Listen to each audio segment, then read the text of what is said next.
Whoa, whoa, whoa. I know I cannot do Judge Newman's presence today at Sentencing Justice. Get it, Justice? Oh, I didn't mean to do that. Anyways, but I'm going to try, okay?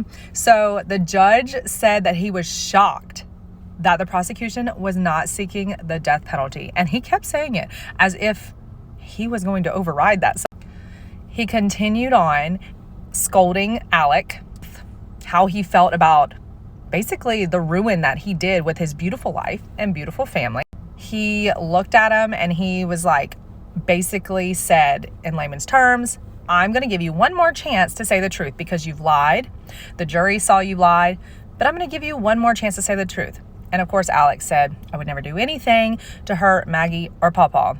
To that, Judge Newman said, I believe that.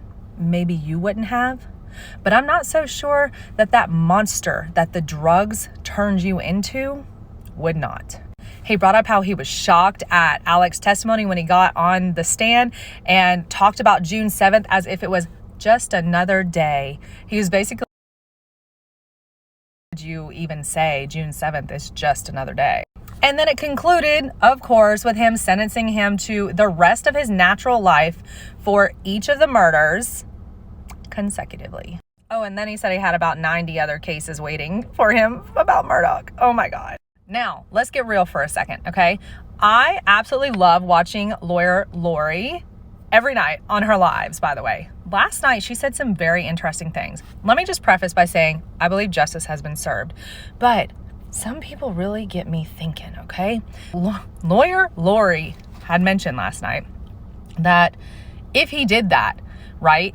If he had done that, then there would be like bone spatter, all kinds of things all over him. And right, they said he would have gone over and rinsed himself off at the hose. But wouldn't there have been like a puddle that had all those fragments and stuff he rinsed off, or a ton of them like down there? Like, oh, I wish that kind of stuff would have come up. Like, where was that information? Why was that not talked about or looked into? Because that was actually a really good point. Not enough for me to be like, oh, he didn't do it, but just like, what is the deal there?